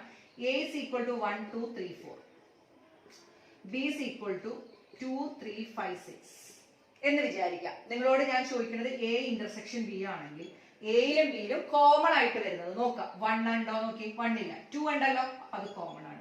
3 ഉണ്ടോ, 3 ഉണ്ട്. 4 ഇല്ല, 5 ഇല്ല, 6 ഇല്ല. അപ്പൊ എ ഇന്റർസെക്ഷൻ ബി എന്ന് പറഞ്ഞു കഴിഞ്ഞാൽ 2, 3 ഉണ്ട്. മനസ്സിലായോ? രണ്ടിലും കൂടെ കോമൺ വരുന്നത്. വേറൊരു എക്സാമ്പിൾ കൂടെ കാണിച്ചു തരാം, നോക്കിക്കോളൂ. A is equal to A E I O U, B is equal to P Q A E M N. അങ്ങനെയാണെങ്കിൽ എ ഇന്റർസെക്ഷൻ ബി എന്ന് ചോദിച്ചു കഴിഞ്ഞാൽ എയിലും ബിയിലും കോമൺ ആയിട്ട് വരുന്നത് അല്ലെ, എയിലും ബിയിലും കോമൺ ആയിട്ട് വരുന്നത് എ ഉണ്ട്, ഇ ഉണ്ട് അല്ലെ. അപ്പൊ എന്താണ് അതിന്റെ അർത്ഥം? A E. മനസ്സിലായോ? അപ്പൊ യൂണിയനും ഇന്റർസെക്ഷനും തമ്മിലുള്ള ഡിഫറൻസ് മനസ്സിലായോ? യൂണിയൻ എന്ന് പറഞ്ഞിട്ടുണ്ടെങ്കിൽ രണ്ടിലും കൂടെ രണ്ടിലെ ഉള്ള എല്ലാ എലമെന്റ്സും എടുത്തെഴുതാം, റിപ്പീറ്റേഷൻ എഴുതേണ്ട ആവശ്യമില്ല. അതായത് ഒരു പ്രാവശ്യം എഴുതണം, അതായത് റിപ്പീറ്റ് ചെയ്ത് വരുന്ന നമ്പേഴ്സ് ഒരു പ്രാവശ്യം എടുത്ത് എഴുതിയാൽ മതി. ഇന്റർസെക്ഷൻ ആണെങ്കിൽ എന്ത് ചെയ്യണം? നമ്മള് രണ്ടിലും കൂടെ കോമൺ വരുന്ന കാര്യങ്ങൾ എടുത്തെഴുതുന്നതാണ് എ ഇന്റർസെക്ഷൻ ബി എന്ന് പറഞ്ഞു കഴിഞ്ഞാൽ. മനസ്സിലായോ? അപ്പൊ ഇനി ഇതിൽ വരുന്ന ലാസ്റ്റത്തെ ഒരു കാര്യമുണ്ട്, ഡിഫറൻസ്.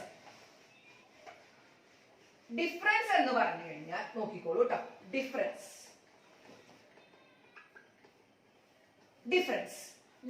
എന്ന് പറഞ്ഞു കഴിഞ്ഞാൽ വേറൊന്നുമില്ല, ഞാനൊരു എക്സാമ്പിൾ വെച്ച് കാണിച്ചു തരാം കേട്ടോ. അതായത് നമുക്ക് എ മൈനസ് ബി ആകാം, അല്ലെങ്കിൽ ബി മൈനസ് എ ആവാം. ഓക്കെ, അപ്പൊ ഒന്ന് നോക്കിക്കോളൂ കേട്ടോ. എ ഞാൻ പറയാണ് 5 6 7 8 9, ബി പറയാണ് 6 8 9 10 11 12. നിങ്ങളോട് ഞാൻ ചോദിക്കുന്നത് എ മൈനസ് ബി ആണ്. അപ്പൊ എന്ത് ചെയ്യണമെന്ന് അറിയാവോ? രണ്ടിന്റെയും കൂടെ കോമൺ ആയിട്ടുള്ള ടേംസ് ആണ് കട്ട് ചെയ്ത് പറയാം. അപ്പൊ നോക്കാം, 5 ഉണ്ടോ? ഇല്ല. 6 ഉണ്ടോ? ഉണ്ട്. അപ്പൊ ആ 6 അങ്ങോട്ട് കട്ട് ചെയ്യാം. 7 ഉണ്ടോ? ഇല്ല.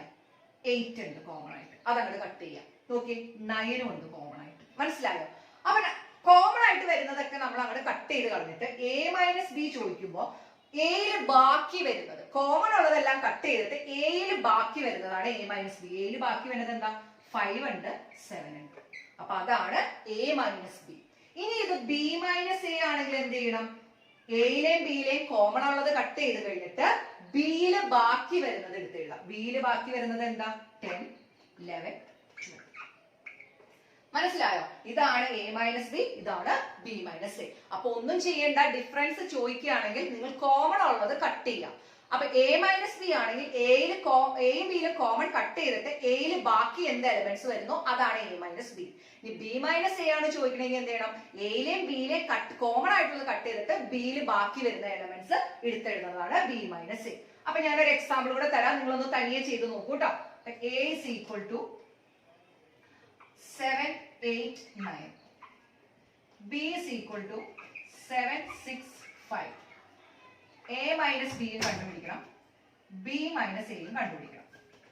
ഓക്കെ, അപ്പൊ എ മൈനസ് ബിയും ബി മൈനസ് എ എന്ന് പറയുമ്പോൾ നമ്മൾ കോമൺ ആയിട്ടുള്ളതാണ് കട്ട് ചെയ്ത് കളയാം. ഓക്കെ, അപ്പൊ എ മൈനസ് ബി എന്ന് പറഞ്ഞാൽ എയിൽ ബാക്കിയുള്ളത് എന്താ? 8 9. മനസ്സിലായോ? ഇനി ബി മൈനസ് എ എന്ന് പറഞ്ഞാൽ എന്താ? ബിയിൽ ബാക്കിയുള്ളത് എന്താണ്? 6 5. ക്ലിയർ ആയോ? ഇതാണ് നമ്മുടെ ഓപ്പറേഷൻസ് ഓഫ് സെറ്റ് എന്ന് പറഞ്ഞു കഴിഞ്ഞാൽ. ഇനി നമുക്ക് ലാസ്റ്റ് ആയിട്ട് ഒരു ടോപ്പിക് ഉണ്ട്, വേർഡ് പ്രോബ്ലംസ് ഉണ്ട്. അത് നമുക്ക് ഇനി അടുത്തത് നോക്കാം കേട്ടോ. അപ്പൊ ഇനി നമ്മുടെ ലാസ്റ്റത്തെ ടോപ്പിക് ആണ്, അതായത് പ്രാക്ടിക്കൽ പ്രോബ്ലം. നമ്മളിപ്പോ ഈ പഠിച്ച യൂണിയനും ഇന്റർസെക്ഷനും ഒക്കെ വെച്ചിട്ടുള്ള പ്രാക്ടിക്കൽ വേർഡ് പ്രോബ്ലംസ് ആണ് ചെയ്യാൻ പോകുന്നത്. ഓക്കെ, അപ്പൊ അത് ചെയ്യുന്നതിന് മുമ്പ് നിങ്ങൾക്ക് ഒരു ഫോർമുല അറിഞ്ഞിരിക്കണം. അത് ഇപ്പൊ തന്നെ കാണാതെ പഠിച്ചോളൂ കേട്ടോ. N of A union B. N എന്ന് ഉദ്ദേശിക്കുന്നത് നമ്പർ ഓഫ് എലമെന്റ്സ് കേട്ടോ. Number of elements in A union B. അപ്പൊ എത്ര പേരുണ്ട്? n is equal to n of a, ന്റെ number of elements plus n of b, ന്റെ നമ്പർ ഓഫ് എലമെന്റ്സ്. അതിൽ നിന്ന് ഇന്റർസെക്ഷൻ എന്ന് പറഞ്ഞാൽ കോമൺ ആയിട്ട് വരുന്നത് കുറച്ച് കളയണം. അപ്പൊ ഇതാണ് formula. n of a union b is equal to n of a plus n of b minus n of a intersection b. അപ്പൊ അതെങ്ങനെയാണ് എന്നുള്ളത് ഞാനൊരു പ്രോബ്ലം കാണിച്ചു തരാം. Okay, in a school there are 20 teachers. അപ്പൊ ഒരു സ്കൂളില് 20 ടീച്ചർമാരുണ്ട്. Who teachers maths and physics. അപ്പൊ ഈ 20 ടീച്ചർമാരും ടീച്ച് ചെയ്യണത് എന്താ? മാത്സും ഫിസിക്സും ആണെന്നാണ് പറഞ്ഞിരിക്കുന്നത്. 12 teachers maths, 4 teachers both physics and maths. How many teach physics? Physics മാത്രം പഠിപ്പിക്കുന്ന ടീച്ചേഴ്സ് എത്ര പേരുണ്ടെന്നാണ് നമ്മളോട് ചോദിച്ചിരിക്കുന്നത്. അപ്പൊ ഇവിടെ കണ്ടോ, in a school there are 20 teachers അല്ലെ. അപ്പൊ 20 ടീച്ചേഴ്സ് ഉണ്ട്. അപ്പൊ അതിന്റെ അർത്ഥം n of A union B എന്ന് പറഞ്ഞാലാണ് 20 അല്ലെ. n of A union B 20. Who teaches maths and physics അല്ലെ. അപ്പൊ നമുക്ക് n of M ഉണ്ട്, മാത്സും ഉണ്ട്. n of M എന്ന് പറഞ്ഞാൽ number of teachers who teaches maths എടുക്കാം കേട്ടോ. അപ്പൊ നമ്മൾ എടുത്ത 12 teachers maths ഉണ്ട്. അപ്പൊ n of M എന്ന് പറഞ്ഞാൽ 12 ആണ്. പിന്നെ നമുക്ക് കണ്ടുപിടിക്കേണ്ടത് എന്താ, ഹൗ മെനി ടീച്ചേഴ്സ് ഫിസിക്സ് എന്നാ. അപ്പൊ n of P ആണ് നമുക്ക് കണ്ടുപിടിക്കേണ്ടത്. ഫിസിക്സിന്റെ കാര്യം നമുക്ക് അറിയത്തില്ല. പിന്നെ എന്താ തന്നിരിക്കുന്നത്, 4 teachers both physics and maths എന്ന് പറഞ്ഞു കഴിഞ്ഞാൽ 4 ടീച്ചർമാര് ഫിസിക്സും മാത്സും എടുക്കും. അതായത് കോമൺ ആയിട്ട് എടുക്കുന്നല്ലേ. അപ്പൊ അതിന്റെ അർത്ഥം ഇന്റർസെക്ഷൻ അല്ലെ. അപ്പൊ എന്ത് എഴുതണം നമ്മള്, M ഇന്റർസെക്ഷൻ P നമുക്ക് തന്നിട്ടുണ്ട്, 4 എന്ന് തന്നിട്ടുണ്ട്. നമുക്ക് കണ്ടുപിടിക്കേണ്ടത് എന്താ, n of P ആണ് നമുക്ക് കണ്ടുപിടിക്കേണ്ടത് അല്ലെ. അപ്പൊ നമ്മൾ ഡയറക്റ്റ് ആയിട്ട് നമ്മുടെ ഫോർമുല അപ്ലൈ ചെയ്യാം. എന്താ formula, n of A union B is equal to എന്താണ്, n of A union B അല്ലേ. ഇവിടെ നമ്മൾ ഫിസിക്സും മാത്സിലും അല്ലേ പറയണം. അപ്പൊ അതിന്റെ ടേംസിൽ എഴുതാം, P intersection അല്ല, P union maths is equal to n of P, ഫിസിക്സും മാത്സും അല്ലേ, n of P plus n of M minus n of P intersection അല്ലെ, ഫിസിക്സ് മാത്സ്. അപ്പൊ n of P യൂണിയൻ, അപ്പൊ ഇവിടെ എഴുതുന്നത് അങ്ങനെയാണ് കേട്ടോ, P union M, physics union maths കേട്ടോ. അങ്ങനെ എഴുതണം. A യൂണിയൻ B എടുത്താൽ എല്ലാം Aയും Bയിലോട്ട് എഴുതണം. അപ്പൊ നമുക്ക് ഇവിടെ ഉള്ള ആ വാക്കുകൾ വെച്ച് എടുക്കുകയാണെങ്കിൽ കുറച്ചും കൂടെ എളുപ്പം ഉണ്ടാവും. അപ്പൊ P യൂണിയൻ M എന്ന് പറഞ്ഞാൽ 20. n of P എത്രയാ, n of P നമുക്ക് അറിയത്തില്ല, അത് n of P ആയിട്ട് തന്നെ എടുക്കാം. വേണമെന്നുണ്ടെങ്കിൽ x ആയിട്ട് കൊടുക്കാം കേട്ടോ. അപ്പൊ ഞാനിവിടെ n of P എന്ന് തന്നെ എടുക്കുന്നത്. n of M എന്ന് പറഞ്ഞാൽ 12 ആണ്. n of P intersection M എന്ന് പറഞ്ഞാൽ 4 ആണ്. അപ്പൊ എനിക്ക് എന്ത് കിട്ടും, 20 is equal to n of P. 12 ന്ന് 4 പോയാൽ എത്ര കിട്ടും, 8 കിട്ടും അല്ലെ. അപ്പൊ n of P എന്ന് പറഞ്ഞു കഴിഞ്ഞാൽ 20 minus 8 that is equal to 12 അല്ലെ. അപ്പൊ n of P എന്ന് പറഞ്ഞാൽ 12. അപ്പൊ എഴുതാം, therefore number of teachers who teach physics is 12. Clear ആയോ, എല്ലാവർക്കും ഓക്കെ അല്ലേ. അപ്പൊ എല്ലാം കൂടി ചേർന്ന് വരുന്നത് യൂണിയൻ. ഓക്കെ, കോമൺ ആയിട്ട് എടുക്കണം എന്ന് പറഞ്ഞു കഴിഞ്ഞാൽ ഇന്റർസെക്ഷൻ, പിന്നെ സെപ്പറേറ്റ് ആയിട്ട് തരുന്നതായിരിക്കും n of A യും n of B യും. അത് ഈ ജസ്റ്റ് ഈ ഫോർമുലയിൽ അപ്ലൈ ചെയ്യാം, ആൻസർ കണ്ടുപിടിക്കാം. അപ്പൊ ഞാൻ ഇതിന്റെ റിലേറ്റഡ് ആയിട്ടുള്ള വേറൊരു ചെറിയ ക്വസ്റ്റ്യനും കൂടെ തരാം കേട്ടോ. അപ്പൊ ഈ ക്വസ്റ്റ്യൻ ഞാൻ നിങ്ങൾ തനിയെ ഒന്ന് ചെയ്ത് നോക്കണം കേട്ടോ. സിമ്പിൾ ആയിട്ടുള്ള ഒരു ക്വസ്റ്റ്യൻ ആണ്, നിങ്ങൾ ഒന്ന് ചെയ്ത് നോക്കിയേ. ഈ ഒരു ഐഡിയ വെച്ചിട്ട് സ്വന്തമായിട്ട് ചെയ്യാം കേട്ടോ. In A class of 35 student, in a class of 35 student, 24 play cricket, 24 play cricket, 16 likes to play football. How many 16 likes to play, how many,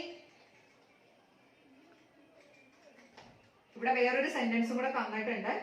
also each student like at least one of the games. How many students play both cricket and football? രണ്ടും കളിക്കുന്ന കാര്യങ്ങളാണ് ചോദിച്ചിരിക്കുന്നത്. അപ്പൊ ഒന്ന് നോക്കി, in A class of 35 student അല്ലെ, ഒരു ക്ലാസ്സിൽ 35 സ്റ്റുഡന്റ് ഉണ്ട്. അപ്പൊ അത് ടോട്ടൽ അല്ലേ, ക്രിക്കറ്റും ഫുട്ബോളും വെച്ചിട്ടാണ് തന്നിരിക്കുന്നത് അല്ലെ. അപ്പൊ എനിക്ക് എന്ത് എഴുതാം, P of C union football അല്ലെ. അപ്പൊ ക്രിക്കറ്റ് യൂണിയൻ ഫുട്ബോൾ എത്രയുണ്ട്, n of C union football എത്ര പേരുണ്ട്, 35 അല്ലെ. എത്ര പേരാണ് ക്രിക്കറ്റ് കളിക്കുന്നത്, അപ്പൊ n ഓഫ് C എന്ന് പറഞ്ഞാൽ 24. പിന്നെ എന്താ, ഫുട്ബോൾ കളിക്കുന്നത് 16 അല്ലെ. അപ്പൊ n ഓഫ് F എന്ന് പറഞ്ഞു കഴിഞ്ഞാൽ 16. എല്ലാ സ്റ്റുഡൻസിനും ഏതെങ്കിലും ഒരു കളി ഇഷ്ടമാണെന്ന് പറഞ്ഞിട്ടുണ്ട്. ഓക്കെ, പിന്നെ എന്താ പറഞ്ഞിരിക്കണേ, how many students play both cricket and football. ഫുട്ബോളും ക്രിക്കറ്റും കളിക്കുന്ന കുട്ടികൾ ഉണ്ടാവില്ല. അപ്പൊ എന്താണ്, ക്രിക്കറ്റ് ഇന്റർസെക്ഷൻ ഫുട്ബോൾ ആണ് കണ്ടുപിടിക്കേണ്ടത് അല്ലെ. ഫുട്ബോളും ക്രിക്കറ്റും കളിക്കുന്ന കുട്ടികൾ, അപ്പൊ രണ്ടും കൂടെ ചേർന്നത് കോമൺ ആയിട്ട് കളിക്കുന്നവര് അല്ലെ. അപ്പൊ നമ്മൾ എന്ത് ചെയ്യണം, ഫോർമുല എടുക്കുക. ഫോർമുല എന്താ നമ്മൾ പഠിച്ചേക്കണേ, C യൂണിയൻ F എന്ന് പറഞ്ഞു കഴിഞ്ഞാൽ എന്താണ്, n of C plus n of F minus n of C intersection F അല്ലെ. അപ്പൊ നോക്കാം, n of C യൂണിയൻ ഉണ്ടല്ലോ നമ്മുടെ കയ്യിൽ 35 ഉണ്ട്, n of C 24 ഉണ്ട്, ഇത് 16 ഉണ്ട്, minus n of c intersection f. അപ്പൊ എന്ത് കിട്ടും? 35. 24 plus 16 ചെയ്യാം. 24 plus 16 എന്ന് പറഞ്ഞാൽ എത്ര കിട്ടും? 40 കിട്ടും അല്ലെ? അപ്പൊ 40 minus n of c intersection f. അപ്പൊ ഈ ഇതിന് മൈനസ് ആണല്ലോ, അപ്പൊ ഇതിനെ ഇങ്ങോട്ട് കൊണ്ടുവരാം. അപ്പൊ എന്ത് വരും? 35 minus 40 is equal to minus n of c intersection f അല്ലെ? പ്ലസിനെ ഇപ്പുറത്തേക്ക് കൊണ്ടുവരുമ്പോ നെഗറ്റീവ് ആവത്തില്ലേ? അപ്പൊ എന്ത് വരും? പ്ലസും മൈനസും വന്നു കഴിഞ്ഞാൽ കുറയ്ക്കുക, വലുതിന്റെ സൈൻ ഇടുക. അപ്പൊ എന്ത് കിട്ടും? -5 is equal to minus n of c intersection f അല്ലെങ്കിൽ 5 is equal to n of c intersection f. അപ്പൊ അതിന്റെ അർത്ഥം എന്താണ്? ഫുട്ബോളും ക്രിക്കറ്റും ബോത്ത് കളിക്കുന്ന കുട്ടികൾ എത്ര പേരുണ്ട്? 5 എന്നാണ് ഇതിന്റെ അർത്ഥം. അപ്പൊ എല്ലാവർക്കും ഈ പ്രോബ്ലം ചെയ്യേണ്ട ഐഡിയ കിട്ടിയോ? അപ്പൊ ഇതുപോലെയാണ് എല്ലാം ചെയ്യേണ്ടത്. അപ്പോ ഈ വീഡിയോ നിങ്ങൾക്ക് ഇഷ്ടമായിട്ടുണ്ടെങ്കിൽ ലൈക്ക് ചെയ്യാം, ഷെയർ ചെയ്യാം, സബ്സ്ക്രൈബ് ചെയ്യാം. അപ്പൊ ഇനി മറ്റൊരു വീഡിയോ ആയിട്ട് കാണുന്നവരേക്കും bye and thank you so much.